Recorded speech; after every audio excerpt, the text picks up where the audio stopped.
and we reduced the crime rate in the city of San Diego after we'd built the border fence. By FBI statistic, the crime rate in the city of San Diego fell by more than 50%.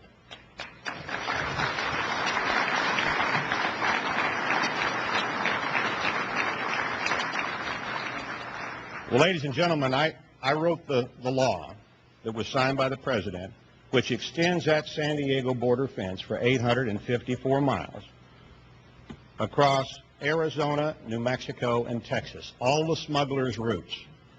We're going to build that border fence. We've got, contrary to popular opinion, as emanated from the Washington Post, we have $1.2 billion cash on hand at the Department of Homeland Security to build that fence. Now, some people say, well, the fence is going to be very expensive. It costs $3 million a mile. That means if you build 1,000 miles of fence, that's $3 billion. Ladies and gentlemen, we have today incarcerated in federal, state, and local penitentiaries and jails 250,000 criminal aliens. Some of them are so bad that their countries won't take them back, like the MS-13 gang members. We pay $3 billion a year to incarcerate them. We could save enough money in 1 year in incarceration costs to build 1,000 miles of border fence. Let's build this fence.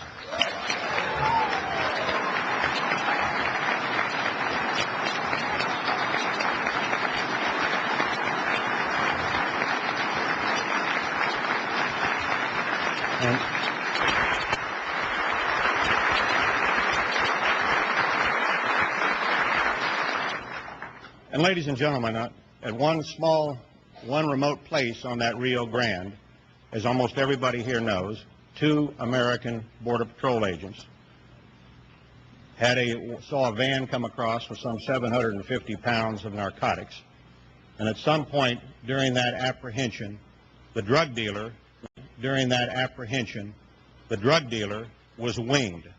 He wasn't winged badly. I understand he didn't even collect workman's comp before he was back on the job.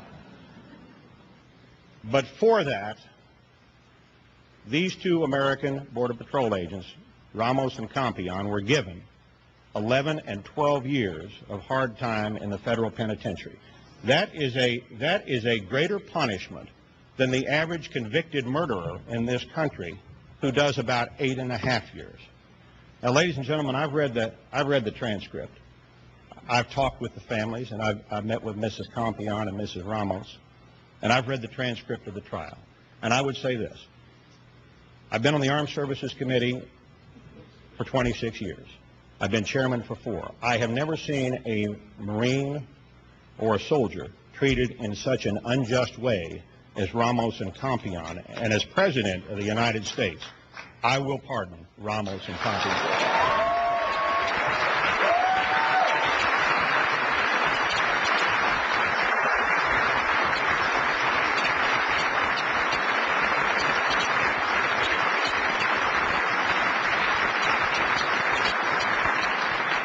And ladies and gentlemen, it takes more than simply walking across the border, and I'll shut up here shortly and take questions, but it takes more than walking across the border to be an American. You've got to have a heart for people. You've got to have the willingness to serve your country when called. You've got to be charitable.